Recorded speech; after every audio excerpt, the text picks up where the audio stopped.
Next, o banco digital que faz acontecer. Olá, boa noite. Boa noite. Você viu aqui a história de 2 jovens atropelados na saída de uma casa noturna em São Paulo. Eles já receberam alta. Depois de uma reportagem do Jornal da Record, o caso será investigado como tentativa de homicídio e não mais como acidente de trânsito. A mãe de um dos jovens atropelados esteve hoje na delegacia. Ela veio acompanhada de uma testemunha que viu o atropelamento. Outras pessoas que estavam no local também foram ouvidas. Foi proposital, sim. Ele fez por querer. Teve uma discussão boba. A gente não sabe o motivo, mas ele se sentiu no direito, de querer matar os meninos. Não foi para dar susto e nem para nada. Foi realmente para matar os meninos. Na última sexta-feira, Guilherme Mora e David da Silva saíam a pé de uma casa noturna quando foram atingidos por um veículo em alta velocidade. O carro saiu da pista, invadiu a contramão e atropelou os jovens. As vítimas foram arremessadas. O motorista fugiu sem prestar socorro. Os 2 jovens que sofreram traumatismo craniano já tiveram alta do hospital. Mas como ainda estão muito feridos e em repouso absoluto em casa, não puderam vir até a delegacia para prestar depoimento. O motorista ainda não foi identificado. Na semana passada, o Jornal da Record revelou que David e Guilherme discutiram com um homem dentro da casa noturna. Uma testemunha afirmou que essa mesma pessoa foi quem atropelou os jovens.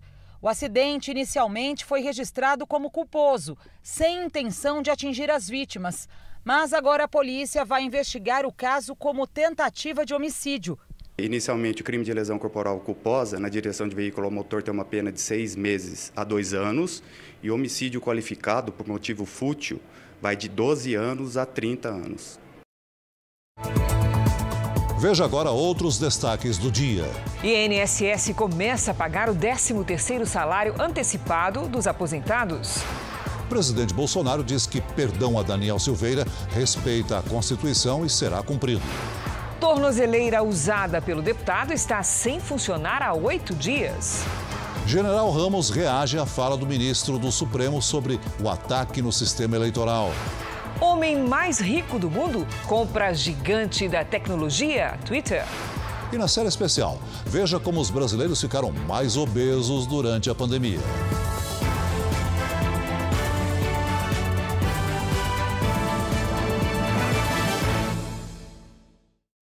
Oferecimento Bradesco Prime. Conecta você aos seus investimentos.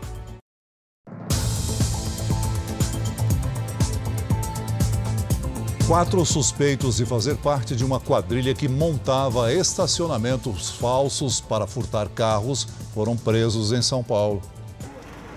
Segundo a investigação, os 4 se passavam por manobristas para levar os automóveis. Eles teriam agido em pelo menos 2 momentos, durante um jogo de futebol e no show da banda californiana Maroon 5, no começo do mês.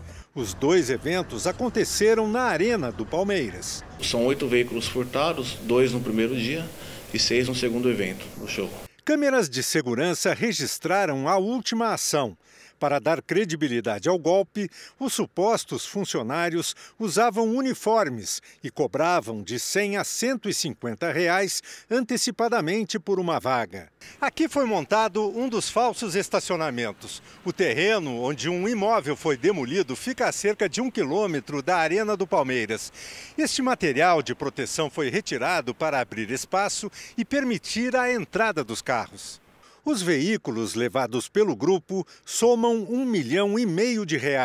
Até agora, apenas um carro, avaliado em R$ 800 mil, foi recuperado em uma comunidade da zona sul da cidade.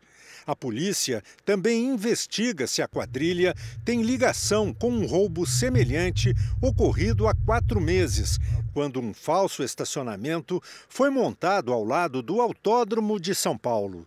Então agora nós vamos aprofundar realmente se havia encomenda dos carros, por que esses carros de luxo, qual o valor, a motivação, a receptação e onde estão esses carros tentando recuperá-los. No Rio de Janeiro, continuam as investigações sobre a morte da garota Raquel, vítima de um acidente com um carro alegórico. O presidente da escola de samba responsável pelo desfile não compareceu ao depoimento. Ainda abalada, a mãe chegou à delegacia acompanhada de parentes. Ela falou com os investigadores por cerca de 2 horas. Raquel, que tinha 11 anos, foi prensada por um carro alegórico na saída do Sambódromo do Rio, na madrugada do primeiro dia de desfiles. Ela chegou a ter a perna amputada. O presidente da escola, responsável pelo carro, foi convocado a depor, mas não compareceu. Foi representado por um advogado. A agremiação ela vai se comprometer em disponibilizar as melhores informações possíveis para averiguar o que aconteceu de fato nessa fatalidade. A polícia trata o caso como homicídio culposo, quando não há intenção de matar. Pelo menos 6 pessoas já foram ouvidas aqui na delegacia. As investigações também tentam esclarecer quem permitiu a entrada de crianças numa área considerada de risco. O motorista que conduzia a alegoria disse que não viu ninguém sobre o carro. Estamos ainda examinando as imagens de segurança para poder verificar se há controvérsias ou não no depoimento dele. Mas em depoimento, o coordenador da área da dispersão informou que foi alertado por pessoas que assistiam aos desfiles, que havia crianças sobre o carro alegórico. Segundo ele, havia mais 4 além de Raquel. As outras conseguiram pular, mas a menina ficou presa. Ele também diz que é comum crianças subirem nos carros para tirar fotos. Antes do acidente, o Ministério Público havia alertado sobre os riscos de segurança na movimentação dos carros alegóricos. No fim de semana, a ex-chacrete Alba Regina, de 72 anos, também sofreu lesões na perna em um acidente parecido. Ela estava numa cadeira de rodas depois de se sentir mal durante o desfile e foi prensada na grade durante a passagem de um carro alegórico da escola de samba Paraíso do Tuiuti. Em 2017, um carro da mesma escola matou uma pessoa e feriu outras 19. Aquilo ali poderia ter causado algo, sabe, de maior extensão, porque se uma pessoa tropeçasse, caísse, ia virar um cavalo de Troia. Em Santa Catarina, um policial militar morreu atropelado depois que um motorista não respeitou uma ordem de parada. O carro era dirigido por um foragido da justiça. A imagem mostra o momento exato em que o policial é atingido. O cabo Alexandre Maciel, de 40 anos, foi atropelado por um carro em fuga nesta rodovia estadual em Massaranduba, Santa Catarina. Arrastado por cerca de 50 metros, ele foi levado ao hospital, mas não resistiu. O motorista ainda bateu em outros carros, abandonou o veículo e fugiu pela mata. As buscas começaram logo depois do crime. Os policiais usam cães treinados para tentar localizar o homem, que já foi identificado. Desde ontem nós mantivemos o cerco incansavelmente e agora implementando uma busca para ver se logramos êxito na captura dele. Segundo a polícia, o suspeito é foragido do presídio de Blumenau, onde cumpria pena por extorsão e tráfico de drogas. Ele tentava escapar de uma perseguição policial e não respeitou a ordem de parar dada pelo cabo Maciel, que atendia a uma ocorrência de acidente na rodovia. O corpo do policial foi velado em Blumenau, no Vale do Itajaí. Ele deixa a mulher e 2 filhos. Policiais de todo o estado fizeram homenagens. Os aposentados e pensionistas começaram a receber hoje a primeira parcela do 13º salário. São quase 57 bilhões de reais que serão injetados na economia com o pagamento antecipado. Para quem vive com o dinheiro contado da aposentadoria, como a dona Palmira, o adiantamento do 13º salário faz uma diferença e tanto. É muito importante, muito mesmo. A primeira parcela desse abono já tem destino certo. Eu vou começar a pagar essas coisas que eu tenho, que eu preciso pagar. Parte desse dinheiro vai ser para pagar o IPVA. E outra parte vai ser para pagar o cartão de crédito. A partir de hoje, aposentados e pensionistas começam a receber a primeira parcela do 13º. Nesta primeira leva, tem direito ao benefício quem ganha um salário mínimo. Em maio, é a vez de quem tem valores acima disso. A antecipação do pagamento deve beneficiar 31 milhões de pessoas. Os trabalhadores com auxílio-doença, auxílio-acidente ou auxílio-reclusão também têm direito ao abono anual. O calendário de pagamento do 13º salário segue o número final do NIS, número de identificação social. Os beneficiários podem conferir o valor acessando o extrato no site ou no aplicativo do Meu INSS. A medida, adotada pelo 3º ano consecutivo, deve injetar na economia quase 57 bilhões de reais, sendo 28 bilhões e 300 milhões em cada parcela. O que está em jogo não é a dívida velha, né? O que está em jogo é você recuperar a capacidade de crédito, recuperar a capacidade de se endividar. Mesmo que seja para quitar a dívida velha, nós estamos empurrando o PIB provavelmente em pelo menos 2/10 com esse valor. Isso já foi precificado pelo mercado. A dona Palmira bem sabe, estar com as contas em dia ajuda a viver melhor. Quando a gente organiza as contas, a gente fica mais tranquilo. Muito mais tranquilo. Uma medida provisória assinada pelo presidente Jair Bolsonaro permite que trabalhadores recebam o auxílio-doença sem precisar passar por perícia do INSS. Basta um laudo ou atestado médico. O objetivo é diminuir as longas filas. A Rosângela, moradora de Porto Alegre, aguarda para fazer a perícia médica há mais de 15 dias. A diarista já teve o exame desmarcado 2 vezes. Com tendinite nos 2 braços, ela busca o auxílio, pois não consegue mais trabalhar. Cheguei lá, aí o guardinha disse, não, teu nome não está aqui, o perito não veio, não vai te atender. Eu disse, pô... Zerar as filas do INSS é um desafio para o governo federal. Hoje, o tempo de espera de atendimento do beneficiário gira em torno de 66 dias. Para tentar agilizar as análises de solicitações, passou a valer uma medida provisória que dispensa a perícia médica. A comprovação da incapacidade de trabalho poderá ser feita através de laudo e atestado médico. A expectativa é que a nova medida possa zerar a fila até o final de julho deste ano. Em janeiro, o tempo médio para concessão do benefício do INSS era 94 dias. No Tocantins, esse prazo chegou a 155 dias. No Rio Grande do Sul, 87. Com tantas dificuldades, 762 mil agendamentos estão pendentes na fila da perícia médica. A medida provisória já está valendo, mas para se tornar lei, precisa passar por aprovação na Câmara e no Senado em 120 dias e ser sancionada pelo presidente. Em nota, o Ministério do Trabalho informa que o novo modelo de atendimento ainda deve ser regulamentado. A Organização Mundial de Saúde confirmou a primeira morte por hepatite infantil de origem desconhecida. Já foram registrados ao menos 170 casos na Europa, Estados Unidos e Israel. Não foram divulgados detalhes do histórico de saúde da criança que morreu. A maior parte dos pacientes internados tem entre 1 e 5 anos de idade. 17 precisaram fazer transplante de fígado.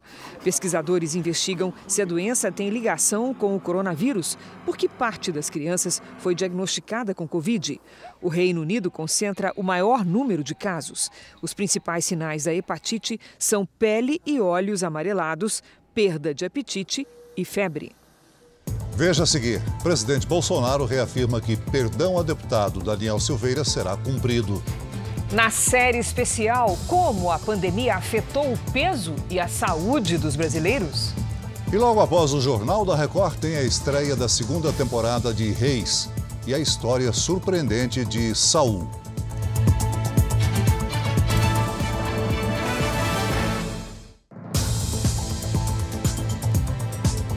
O Supremo Tribunal Federal não deve julgar, por enquanto, o decreto do presidente Bolsonaro que concedeu perdão ao deputado federal Daniel Silveira. A tornozeleira do deputado está descarregada desde o dia 17, domingo da semana passada. Os ministros do Supremo têm conversado para baixar a temperatura da crise instalada depois do decreto assinado pelo presidente Bolsonaro para livrar o deputado Daniel Silveira da prisão. Eles concordam que julgar o tema agora e, eventualmente, derrubar o decreto pode piorar a crise. Ministros com quem tenho conversado acreditam que o momento ideal para analisar o caso será quando o acórdão do julgamento do deputado Daniel Silveira for publicado, ou seja, depois que todos os recursos forem esgotados, já que a defesa dele ainda pode questionar pontos dos votos dos ministros. Esta professora de Direito da USP observa que o perdão concedido pelo presidente leva em conta um argumento dado antes pelo próprio relator do processo contra Daniel Silveira, o ministro do Supremo, Alexandre de Moraes. O presidente fez toda a exposição dos motivos a partir do voto do ministro Alexandre de Moraes no questionamento do indulto concedido pelo presidente Michel Temer. Então, o Supremo, para enfrentar essa questão, vai ter que, de alguma maneira, desconstituir sua jurisprudência recente. Existe ainda um debate sobre a perda de mandato, o que impediria Daniel Silveira de disputar as eleições. Nesta segunda, a Secretaria de Administração Penitenciária do Distrito Federal informou que a tornozeleira eletrônica instalada no deputado Daniel Silveira descarregou no último dia 17 de abril, há 8 dias. Não há mais contato com o parlamentar desde então. A secretaria não tem informação sobre o que aconteceu. O Supremo foi comunicado sobre o assunto hoje. A defesa do deputado Daniel Silveira diz que não foi informada sobre problemas na tornozeleira. A Secretaria de Administração Penitenciária disse ter tentado contato com os advogados. Nós perguntamos o que pode ter acontecido, mas não tivemos resposta. Em Ribeirão Preto, para a abertura de uma feira agropecuária, o presidente Jair Bolsonaro reafirmou que o perdão a Daniel Silveira será cumprido.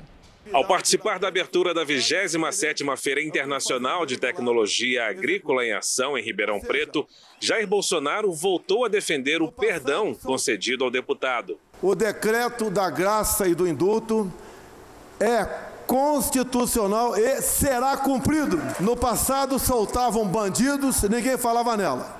Hoje eu solto inocentes. Ao defender uma alegada inocência do deputado Daniel Silveira, o presidente Jair Bolsonaro voltou a provocar o Supremo ao dar a entender que pode não cumprir uma eventual decisão da Corte contra o uso do marco temporal para a demarcação de terras indígenas. O relator do caso é o ministro Edson Fachin. Tem uma ação que está sendo levada avante pelo ministro Fachin, querendo um novo marco temporal. Se ele conseguir vitória nisso, me resta duas coisas: entregar chaves para o Supremo ou falar que não vou cumprir. O marco temporal determina que as populações indígenas só podem reivindicar terras ocupadas até 5 de outubro de 1988, quando foi promulgada a Constituição. O julgamento deverá ser retomado pelo Supremo em junho. A Receita Federal prorrogou para 31 de maio o prazo para entrega da declaração de imposto de renda, mas é preciso ter alguns cuidados no preenchimento. Vamos conversar com a Patrícia Lages, porque esse é um assunto que precisa de muitos conselhos dela. Não é, Patrícia? Você tem boas dicas para nós? Vamos lá, Cris. Boa noite para você, para o Celso. Boa noite para você de casa. Olha, se houver inconsistências, a declaração pode cair na malha fina. Quando o contribuinte entrega a declaração, a Receita Federal começa um cruzamento de dados com bancos, operadoras de cartão, imobiliárias e várias outras fontes. Se houver divergência de informações, o documento é separado para uma análise mais apurada, chamada malha fina. Além de fazer os ajustes, o contribuinte poderá ser multado e arcar com o pagamento de impostos atrasados. Agora, Patrícia, tem aqueles erros que são mais frequentes, que a gente acaba cometendo, né? Como é que você nos aconselharia a fazer? Vamos ver aqui os principais, Cris. São a omissão de rendimentos e as deduções indevidas.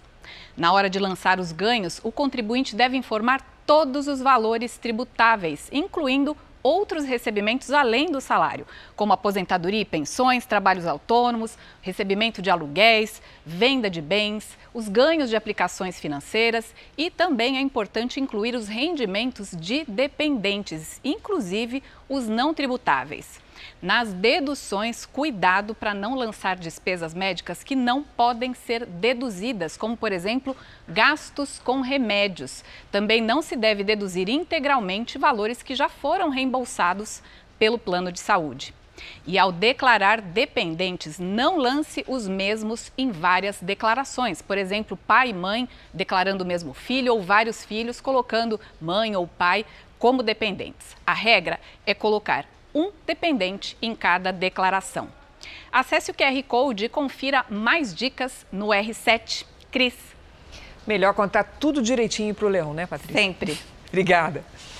Veja a seguir, diretora de escola onde crianças foram gravadas amarradas é presa em São Paulo por suspeitas de maus tratos e tortura. Na série especial, depois de 2 anos de pandemia, aumenta o número de brasileiros com sobrepeso e obesidade. E logo depois do Jornal da Record, você não pode perder a estreia da 2ª temporada de Reis e o início da história de Saul.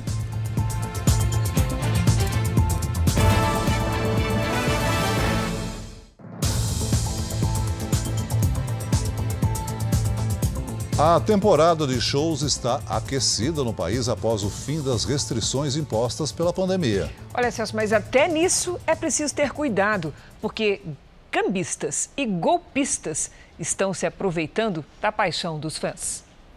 De madrugada ou até o sol explodir. Se tem pressa, pode esquecer. É espera para mais de dias. Esses aqui se empenham por um ingresso no show do cantor canadense Justin Bieber. Fiquei 15 dias aqui na fila e consegui meu ingresso. Quem consegue comemora, a fila também. Bom, fã que é fã, como você está vendo, tem que saber cantar todas as letras do ídolo. Só que mais importante que isso, tem que ter resistência. Olha só, elas vêm realmente para acampar aqui na porta com coberta, comida. Nos sites oficiais, muitos shows estão com os ingressos esgotados. E quando ainda tem, o preço é alto e a disputa é grande, o que aquece o mercado arriscado dos cambistas. A atuação dos cambistas tem gerado confusão e tumulto nas filas, até agressões, como aconteceu com Karen. Uma falta de respeito não só comigo, mas com todo mundo que tá aqui, porque era crianças, meninas de 16, 15 anos, e ela ameaçando as meninas. Virou caso de polícia. O interesse dos fãs também tem chamado a atenção dos golpistas, que oferecem ingressos falsos pela internet a preços exorbitantes. Quando o valor é pago, eles bloqueiam a vítima e desaparecem. Ele estava com a história muito bem articulada e foi aí que eu depositei, ele continuou conversando comigo, depositei de novo o valor. Foi em questão de meia hora a cada transição por aí e depois disso ele sumiu. Esse especialista em direito do consumidor alerta: comprar ingressos de cambistas é sempre um risco. Quando ele compra de um cambista, ele não sabe quem é essa pessoa, não sabe se esse ingresso é verdadeiro ou não, e não sabe se aquele código, aquele QR Code que foi encaminhado de um ingresso digital, vai autorizar a entrada dele no show. E muitas vezes ele só consegue descobrir isso no momento do show. A diretora de uma escola infantil investigada por suspeita de maus tratos a crianças foi presa na região metropolitana de São Paulo. A professora Fernanda Serme da Silva foi presa nesta tarde em uma casa em Mogi das Cruzes, região metropolitana de São Paulo. Ela não resistiu ao mandado de prisão expedido pela Justiça e foi levada para essa delegacia de polícia. Fernanda e a irmã Roberta são suspeitas de orientar que crianças fossem amarradas com lençóis na escolinha particular de propriedade das duas. Os vídeos que mostram os maus tratos teriam sido gravados por professores da escola no mês passado. Nas imagens, as crianças aparecem com braços imobilizados, presas em cadeiras de bebê, debaixo da pia e perto do vaso sanitário. Roberta Serme, irmã de Fernanda, segue foragida. Uma auxiliar de limpeza da escola responde pelos crimes em liberdade. O depoimento durou cerca de 2 horas e meia. A polícia não deu detalhes sobre o interrogatório. Fernanda, a irmã Roberta e a auxiliar de limpeza são investigadas por crimes como maus tratos, tortura, perigo de vida e constrangimento contra crianças. A defesa de Fernanda e Roberta nega as acusações. Não era do conhecimento das proprietárias da escola, aquele procedimento, não daquela forma. Fernanda passou por exames no IML, depois foi levada para o presídio feminino de Itaquaquecetuba, também na região metropolitana de São Paulo. Amanhã, ela vai passar por uma audiência. A defesa da auxiliar de limpeza nega as acusações. O advogado Leonardo Luiz Fiorini afirma que sua cliente é inocente. Segundo ele, o indiciamento foi feito com base em depoimentos das donas da escolinha. O Jornal da Record faz uma pausa de 30 segundos. E na volta você vai ver: tiroteio deixa 7 feridos no centro do Rio de Janeiro. Pelo menos 7 pessoas ficaram baleadas num tiroteio no centro do Rio de Janeiro. O confronto começou após uma saidinha, modalidade criminosa em que os ladrões abordam a vítima na saída de uma agência bancária. Uma das vítimas é um sargento da Marinha que estava armado e reagiu. Ele seria o alvo dos criminosos. Durante o confronto, o militar acabou baleado numa das mãos. Outras 6 pessoas também ficaram feridas, entre elas um dos assaltantes. O segundo criminoso conseguiu fugir numa moto. Uma das vítimas foi levada para um hospital particular. Os outros 6 encaminhados para o Hospital Municipal Souza Aguiar. O quadro de saúde deles é estável. Um revólver calibre 38 foi apreendido. Imagens de circuito interno mostram a queda da paraquedista do Exército durante salto em Boituva, interior de São Paulo. Bruna Ploner chegou a ser levada ao hospital, mas não resistiu aos ferimentos. Nas imagens, o momento exato da queda. Bruna Ploner, de 33 anos, bateu forte contra o chão e foi arrastada pelo paraquedas. Ela chegou a ser levada com vida ao hospital, mas morreu logo depois. Segundo testemunhas, o acidente aconteceu quando a paraquedista do Exército tentava fazer uma curva em baixa altitude. Bruna saltou sozinha e perdeu o controle durante o pouso. De acordo com a empresa responsável pelo salto, não houve falha nos equipamentos. A Polícia Civil apreendeu o equipamento utilizado por Bruna e informou que o local do acidente passou por perícia. A Comissão de Desportos do Exército lamentou o acidente. Em nota, agradeceu a dedicação e o trabalho prestados à equipe Salto Livre do Exército e do Brasil. A paraquedista saltava desde 2015. Ela deixa o marido, Cauê Parra, que trabalha como instrutor de paraquedismo. Eles eram casados desde 2017. O corpo de Bruna Ploner será sepultado em sua cidade natal, São Bernardo do Campo, nesta terça-feira pela manhã. Em Brasília, um homem de 27 anos foi flagrado espancando um adolescente numa quadra esportiva. O vídeo gravado no fim de semana mostra o homem identificado como Vitor Batista chutando o rapaz. Segundo testemunhas, o agressor e a vítima são vizinhos. O homem teria se irritado com os assobios do adolescente. A vítima ficou com marcas pelo corpo, mas não precisou ir para o hospital. O agressor fugiu. O ministro da Secretaria-Geral da Presidência, General Ramos, é o segundo militar do alto escalão do governo a reagir a uma declaração do ministro Barroso do Supremo Tribunal Federal. Por uma rede social, o General Ramos republicou uma nota de ontem do Ministério da Defesa e comentou: segundo ele, eleições democráticas e transparentes fazem do Brasil um país soberano. Por isso, as Forças Armadas estarão sempre vigilantes. Um novo foco de tensão entre o Supremo e as Forças Armadas começou com uma fala do ministro Barroso, que recentemente presidia o Tribunal Superior Eleitoral. Barroso afirmou durante um evento de uma universidade alemã que as Forças Armadas estão sendo orientadas a atacar o processo eleitoral. Ataques totalmente infundados e fraudulentos ao processo eleitoral. Desde 96 não tem um episódio de fraude no Brasil, eleições totalmente limpas, seguras e auditáveis, e agora se vai pretender usar as Forças Armadas para atacar. Gentilmente convidadas para participar do processo, estão sendo orientadas para atacar o processo e tentar desacreditá-lo.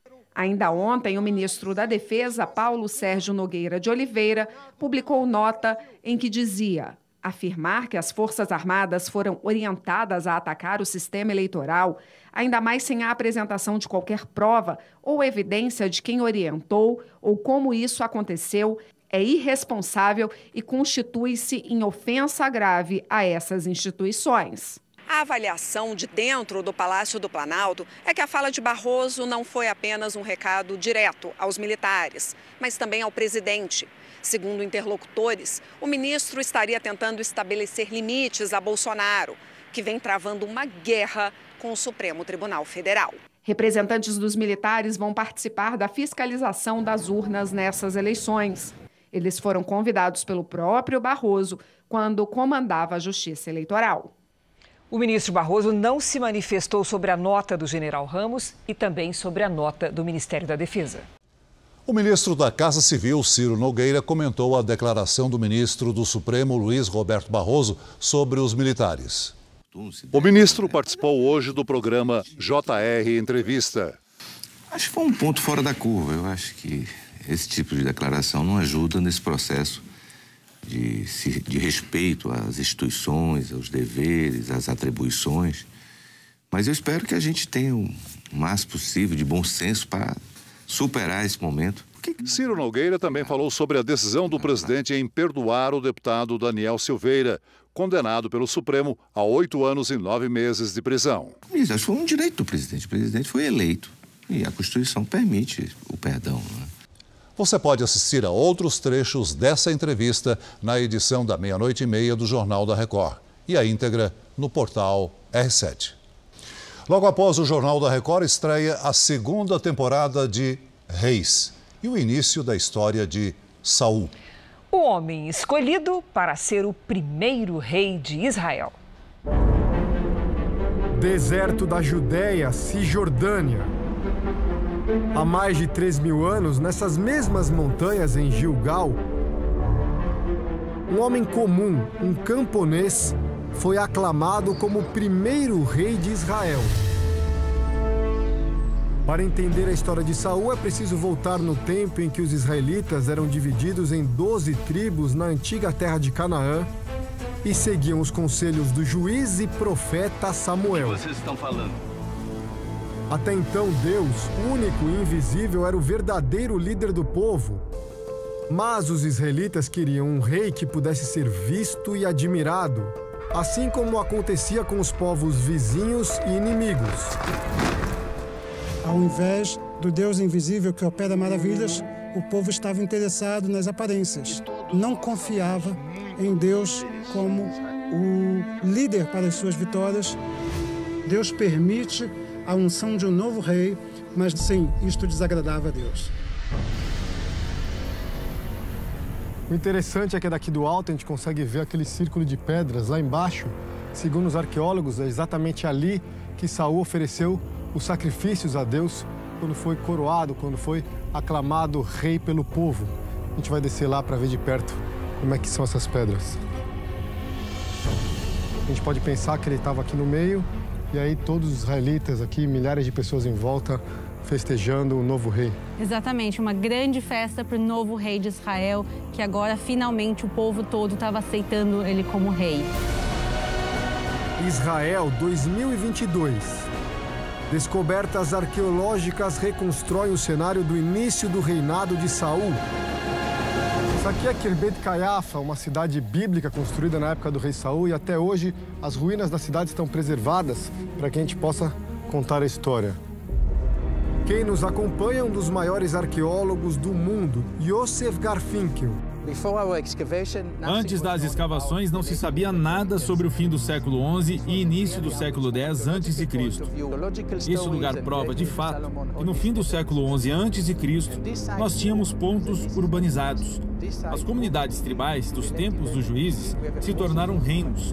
E esse lugar é a evidência mais antiga disso.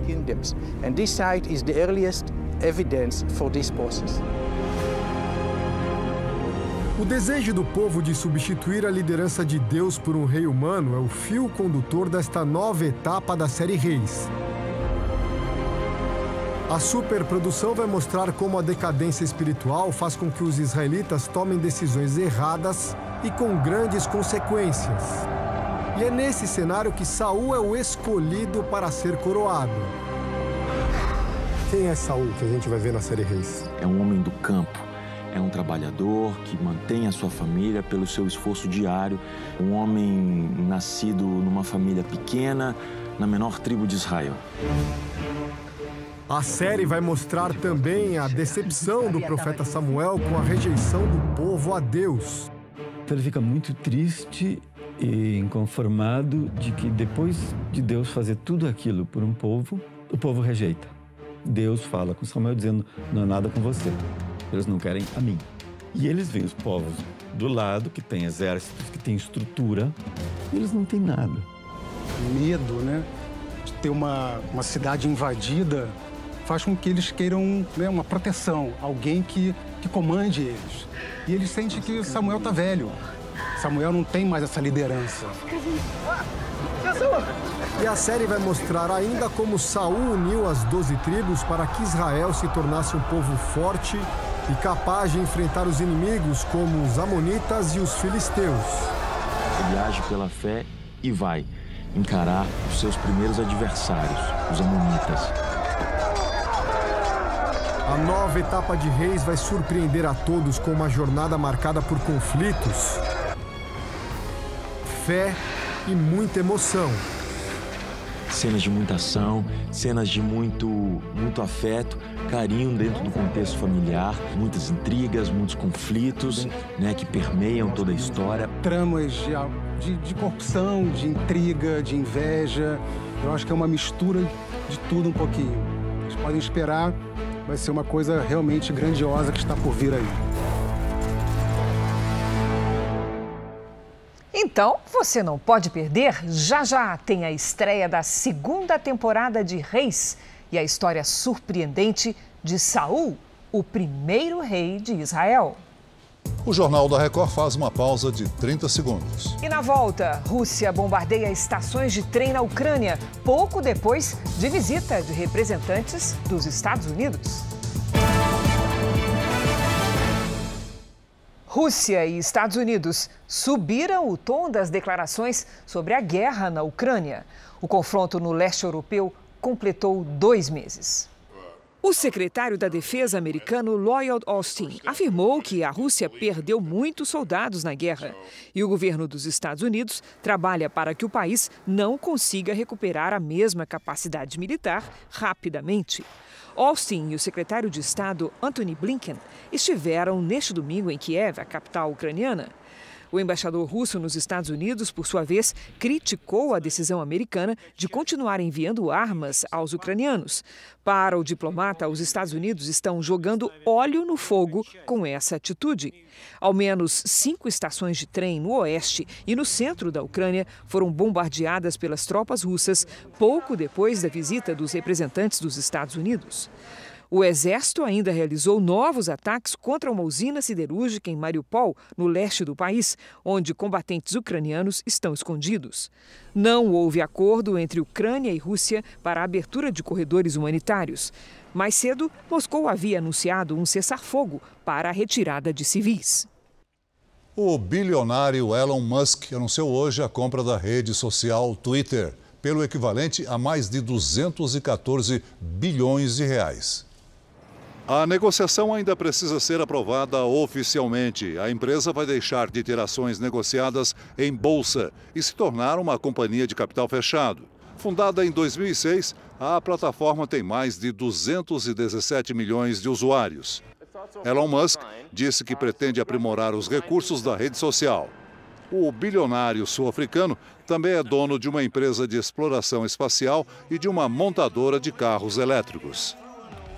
A balança comercial brasileira, que é a diferença entre tudo o que o Brasil importa e exporta, teve um saldo positivo de 19 bilhões de reais, o que equivale a 19 bilhões de dólares, o que equivale a 94 bilhões de reais, considerando assim as trocas deste ano de 2022. A alta em relação ao mesmo período do ano passado é de 13,7%. O Ministério da Economia destaca um aumento nas exportações do setor agropecuário, de quase 7%. E no caso da indústria de transformação, que é aquela que transforma a matéria-prima em produto industrializado, a alta foi expressiva, de quase 43%. Em Salvador, uma cobra com mais de 2,5 metros de comprimento estava escondida dentro do capô de um carro. O animal foi resgatado pelo Grupo Especial de Proteção Ambiental e será devolvido à natureza. O dono do carro mal acreditou no que viu quando abriu o capô. A jiboia estava entre o motor e a caixa de marcha. O pessoal em volta, muitos ficaram com medo, assustados, curiosos. O médico chamou a guarda municipal para retirar a cobra do veículo, mas como ela era muito grande, 2,5 metros e 15 quilos, foi preciso levar o carro a uma oficina para desenrolar o animal do motor.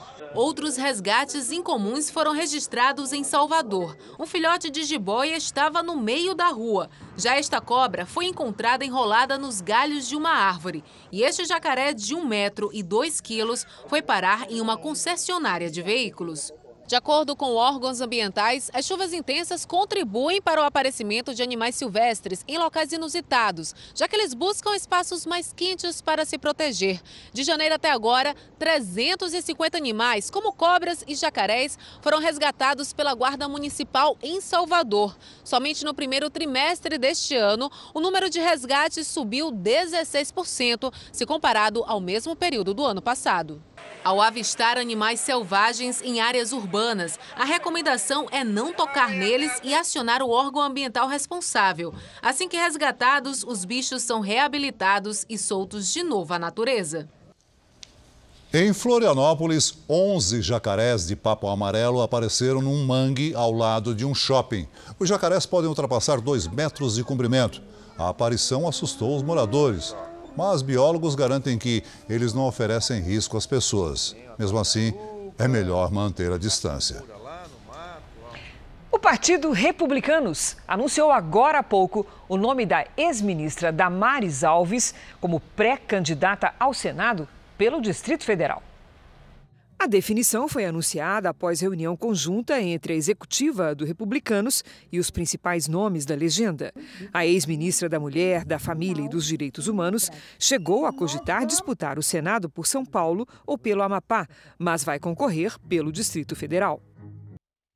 A semana começou com temporais no Rio Grande do Sul. Em 24 horas, cidades na fronteira com o Uruguai registraram a chuva esperada para todo o mês de abril. Hora da gente conversar com a Lidiane Sayuri. Oi, Lid, boa noite. Tem alerta para essa terça-feira? Como é que vai ficar o tempo? Tem alerta sim, Cris. Boa noite para você, Celso, para quem nos acompanha. Olha só, as imagens de satélite mostram muitas nuvens carregadas sobre o Rio Grande do Sul. Isso é reflexo de uma nova frente fria estacionada sobre a região. Nas próximas horas, o risco de temporais com granizo é alto e as rajadas de vento podem chegar aos 100 km por hora. No extremo norte do país e na costa do Nordeste, a chuva é passageira. Nas áreas claras do mapa, aí sim, tempo firme. Na região central do Brasil, as temperaturas aumentam e o ar seco ganha força. Em Porto Alegre, o calor diminui. Máxima de 25 graus. No Rio de Janeiro, calorão de 33. Em Cuiabá, 36. Em Salvador e em Manaus, até 32. Em São Paulo, o tempo continua seco até quinta-feira. A terça pode começar com neblina e à tarde faz 29 graus. Na quarta, até 30. E aí, na sexta, a temperatura diminui um pouco para 26. Tempo delivery para a Tarciela, que é de Promissão, no interior de São Paulo, Lídia. Vamos para lá, Celso. Oi, Tarciela. Aí, em Promissão, o ar seco também é destaque. Pela manhã, friozinho e neblina, à tarde, sol forte e calor. Ande sempre com uma garrafinha de água para se hidratar, viu? Terça e quarta com máximas de 33 e na quinta faz até 34. E o Gerson quer saber quando para de chover em Belém, no Pará. Tá difícil, viu? Mas vamos lá. Gerson, seguinte, trégua mesmo só na segunda metade de maio. Por enquanto, a previsão é de chuva constante por aí. A semana segue com temperaturas elevadas. Terça e quarta com máxima de 33, na quinta faz 34. Participe do Tempo Delivery pelas redes sociais. Mande a sua mensagem com a hashtag #VocêNoJR. Boa noite, gente. Obrigada, Lidy. Até amanhã, Lidy. Reeleito neste domingo, o presidente francês Emmanuel Macron já se dedica às eleições legislativas de junho. A eleição parlamentar vai determinar se Macron irá governar com ou sem maioria no Congresso. O primeiro-ministro Jean Castex anunciou que irá renunciar para permitir a Macron montar uma nova equipe. O presidente teve 58% dos votos contra 42% da adversária, a oposicionista Marine Le Pen. A abstenção foi de 28%, uma das mais elevadas nas últimas décadas. Macron foi o primeiro presidente francês a ser reeleito em 20 anos. A comemoração aconteceu em Paris, em frente à Torre Eiffel. Macron prometeu unir o país e continuar as reformas administrativas que apoia. Mais de 50 pessoas morreram de Covid na China. Todas as mortes foram registradas em Xangai, a cidade mais populosa do país, que enfrenta a 4ª semana de confinamento. Todas as pessoas que vivem em Xangai foram convocadas para um teste de Covid. O governo afirmou que as principais vítimas do coronavírus no país são idosos que sofrem com outras doenças e não se vacinaram. Na capital Pequim, os moradores também enfrentam duras restrições. Eles lotaram os mercados em busca de suprimentos e muitos estocam água, comida e papel higiênico. O medo é que o governo aumente ainda mais as medidas contra o avanço da doença. A China tem uma política de Covid-0 que faz o país adotar medidas muito mais duras do que o padrão em todo o mundo. Durante a pandemia, um problema de saúde pública se agravou: a obesidade. Na série especial desta semana, você vai saber como o número de pessoas com sobrepeso aumentou e quais os riscos para a saúde. E hoje, por que as mulheres acima do peso correm ainda mais riscos de desenvolver doenças do coração?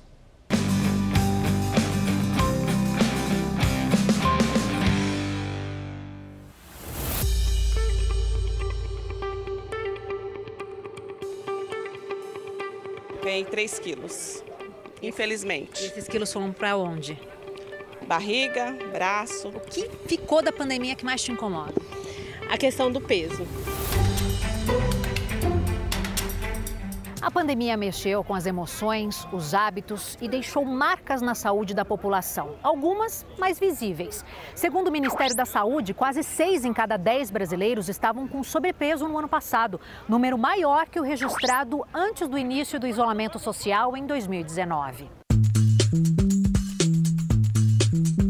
É o caso da Norma, de 46 anos. Ela ganhou 30 quilos durante 1 ano e meio da pandemia, né, Norma? Como sempre foi a sua relação com a balança? A minha relação com a balança, desde os meus 16 anos de idade, eu tentei fazer regimes radical, mas voltava a engordar. Tive gordura no fígado, né? Devido à má alimentação. O aumento de peso levou muita gente para clínicas estéticas e principalmente academias. Uma infinidade de exercícios. Esforço enorme. Cordas no chão e até no teto. De sedentária a frequentadora de academia 4 vezes por semana. O resultado veio em poucos meses com a perda de peso e de medidas. Eu cheguei aqui com 105 quilos e agora eu tô com 87 quilos, né? Acho que foram bem mais de 21 quilos. Uma simples fita métrica ao redor da cintura revela muito mais do que a vaidade feminina. E afinar a barriga vai além da estética. A gordura na região do abdômen é inimiga número 1 da saúde. O que eu percebi foi um ganho de peso progressivo nos pacientes durante a pandemia, associado com o sedentarismo. As pessoas ficaram em casa e as pessoas ficando em casa, o que elas acabaram? Buscando alimentos confortáveis, alimentos calóricos, alimentos com alto teor de gordura. O que preocupa é que é só a ponta do iceberg. Enquanto o sobrepeso atingiu mais aos homens, de acordo com um levantamento do Ministério da Saúde, o percentual de mulheres entre os obesos é um pouco maior. Depois da menopausa, a mulher tem igual ou até mais risco de ter doença cardiovascular do que o homem, porque, de certa forma, o estrogênio protege. E não são poucos os riscos. Além das doenças ligadas aos vasos sanguíneos, como hipertensão, placas nas artérias, acidentes vasculares cerebrais, as inflamações causadas pela gordura podem provocar diabetes e aumento na probabilidade de desenvolver câncer. Mas qual é o tamanho de barriga que pode ser considerada saudável? A cintura ideal é a metade da sua altura. Olha que informação simples, tanto para homem, para mulher ou para criança. Se uma mulher tem 1,60 m, por exemplo, a cintura não pode passar de 80 centímetros. Às vezes, a gente tem pessoas que são consideradas de peso normal pelo índice de massa corpórea, mas que já têm acúmulo na região abdominal. E essas pessoas, mesmo com IMC normal, às vezes já têm diabetes, já têm triglicérides aumentado. Na busca por mais saúde, depois do auge da pandemia, muita gente procurou locais como este em São Paulo. A clínica oferece um pacote completo, acompanhamento com nutricionista e máquinas de última geração. São muitas opções. Por aqui, as mulheres são a maioria. Bom, cheguei nos 50 anos, menopausa, estava descontente com o meu peso, principalmente na região abdominal. Então, eu resolvi apostar num procedimento, num emagrecimento saudável, né, aliado com protocolos, com aparelhos para poder me ajudar nessa fase. Depois de 2 meses, também com a ajuda de exercícios físicos e de uma boa alimentação, ela perdeu 6 quilos e 6 centímetros de circunferência abdominal.